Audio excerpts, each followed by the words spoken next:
El mandatario remarcó los logros de su primer año de gobierno, habló de la estabilización, de la reducción al mínimo de la brecha entre el dólar oficial y los paralelos. Nos queda el tema retenciones, pero lo vamos a analizar aquí en nuestro living con el licenciado Patricio Adorno. Licenciado, ¿cómo le va? Buenas tardes, buen martes para usted. Gracias por la deferencia de acercarse a los estudios de América.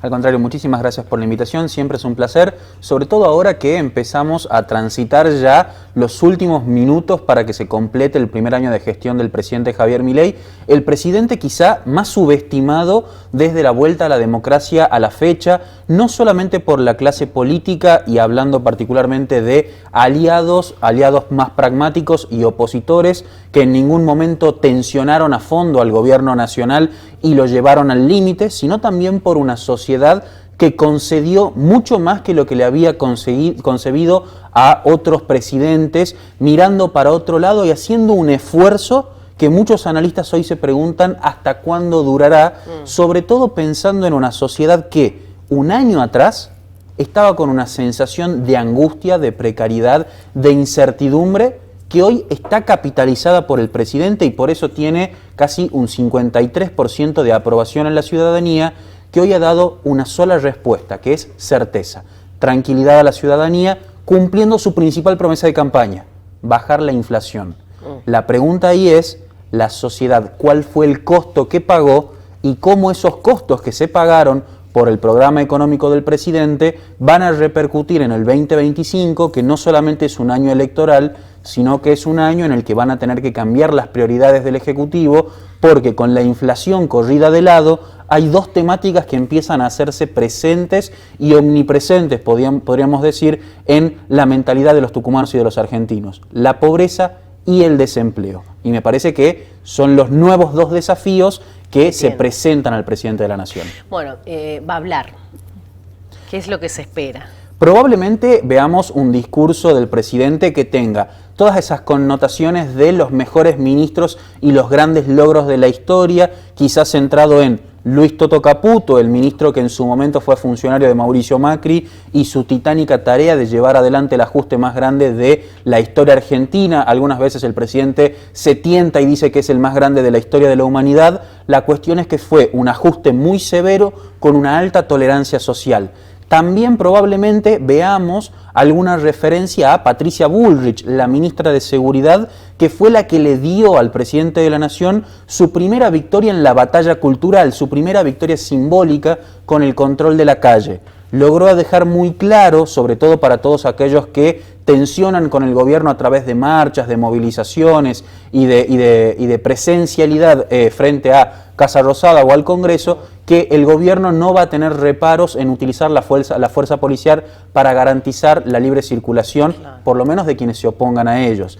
Y después probablemente otro funcionario, otra funcionaria, que son de los pocos que todavía quedan en estos 365 días, que es Sandra Petovelo, la garante de que los sectores más vulnerables no hayan sido el caldo de cultivo o el polvorín para una sublevación o para un levantamiento popular frente a las medidas de ajuste. El presidente lo dijo en su primer discurso, el 1 de marzo, la cartera de Sandra Petovelo va a ser la única con la billetera abierta, y en parte cumplió con esa promesa, porque AUH, la Asignación Universal por Hijo, y algunos otros beneficios directos se mantuvieron y le ganaron a la inflación. Entonces, en ese sentido, probablemente veamos un presidente que va a cumplir con aquello que nos dijo en agosto en este nuevo discurso, y es: de aquí en adelante solo vienen buenas noticias. Bueno, cumple un año de gestión con 13 ministerios cerrados también. Así es, un achicamiento de la política y con una característica central que logró dominar el presidente, y es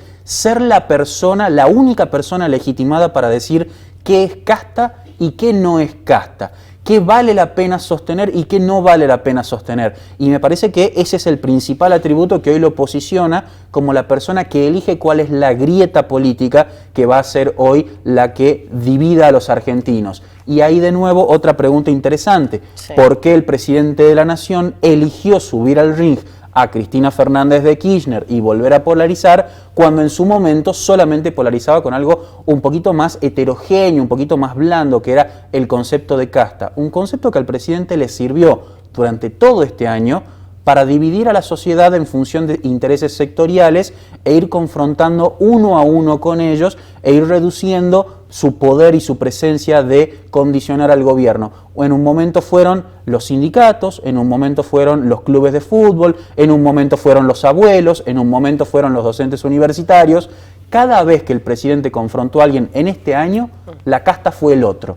Y ese fue su gran logro en el plano discursivo, vinculado sobre todo a la idea de un gobierno que se repliega sobre sí mismo, un gobierno que achica la estructura del Estado y que delega a las provincias, quizá como lo hizo el predecesor más directo que tiene, que es Carlos Menem. Claro, delegar a la... Bueno, seguramente lo va a mencionar a Carlos Menem allí, va a mencionar también... ¿Cree que va a mencionar a la expresidenta Cristina? ¿Va a haber me parece que unos minutos dedicados a ella? El caso Cristina Fernández de Kirchner y el caso Cuéllar, el caso de este senador que fue electo por Unión por la Patria, pero que fue preferido por el oficialismo nacional para vigilar a los espías, a la CIDE, digamos, fue el garante de la victoria del oficialismo en el Senado de la Nación.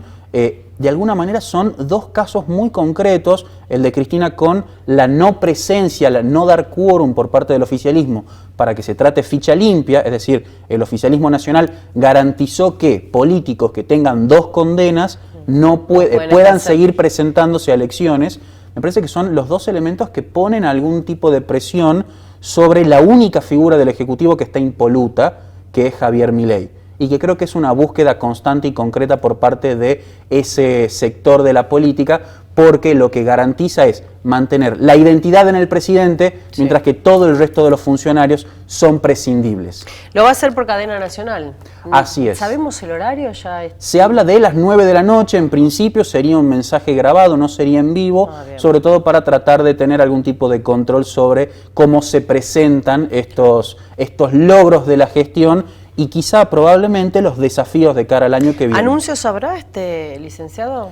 No se sabe concretamente sobre los anuncios, sabemos que va a ser un discurso más o menos breve, probablemente presente alguna idea de cómo espera el próximo año. Recordemos que ahora tiene que atravesar las fiestas y el 1 de marzo tiene que rendir cuentas nuevamente frente al Parlamento, frente al Congreso reunido en Asamblea Legislativa, donde probablemente veamos cuál sea efectivamente el plan de gobierno del presidente.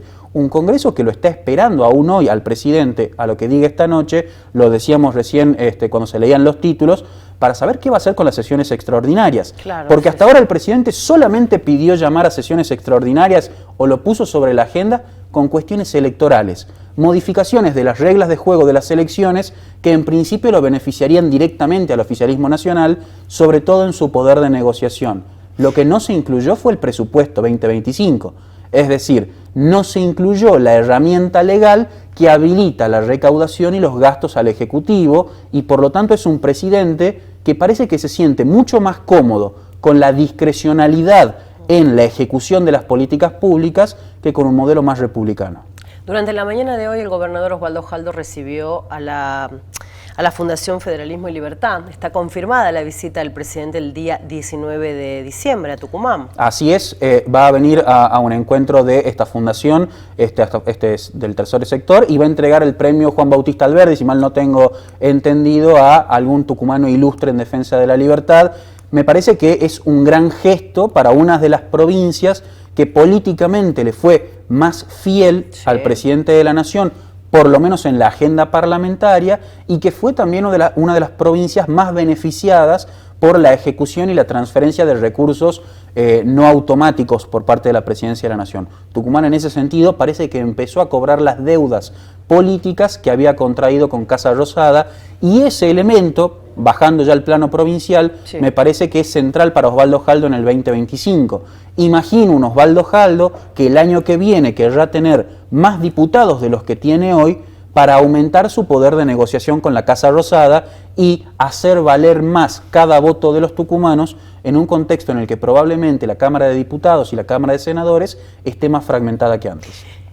Pasamos al último tema. Massa, Fernández y Kicillof se reunieron, estuvieron más de 4 horas con el PJ bonaerense. Estuvieron en el municipio de Moreno, fue la primera foto de unidad que se dio de la titular del PJ Nacional, el titular del PJ bonaerense, el gobernador de la provincia más grande de la Argentina, el gobernador de la provincia de Buenos Aires, y el presidente del PJ bonaerense. Fue la primera vez que empezamos a ver un intento de coordinar un sector que creo que tiene mucho más que ver con las elecciones en la provincia de Buenos Aires que con las elecciones en el resto del país. Claro. Sobre todo porque creo que Cristina, en esa reunión concretamente, y la figura de Sergio Massa, último candidato a presidente del espacio que él conduce, busca evitar que Massa sea para el peronismo de 2025 lo que fue para el peronismo de 2015. En 2015 Massa por fuera garantizó la victoria de Mauricio Macri.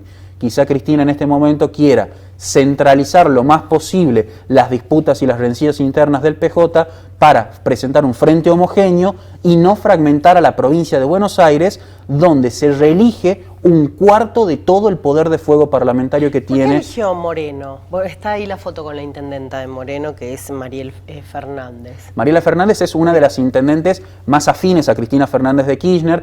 Entiendo también que una idea de no estar en las ciudades capitales o en un lugar neutral para plantear una negociación y garantizar, sobre todo, que Axel Kicillof, que es la persona que tiene la llave de cómo serán las elecciones en provincia de Buenos Aires el año que viene, asista y asista de buen grado, porque había una serie de fricciones con el gobernador bonaerense que tiene que garantizar o que las elecciones paso provinciales y paso nacionales sean conjuntas o que sean separadas. Si las elecciones son separadas, en cada una de las elecciones se va a plantear la agenda de los bonaerenses y la agenda de la nación dividido. Si van juntas, se va a plantear la agenda de la nación.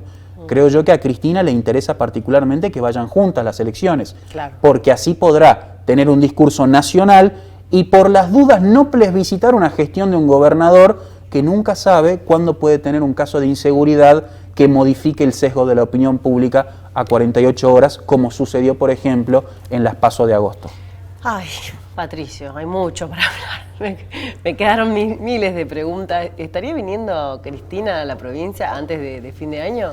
Hay un sector de la política que especula fuertemente con una venida de Cristina.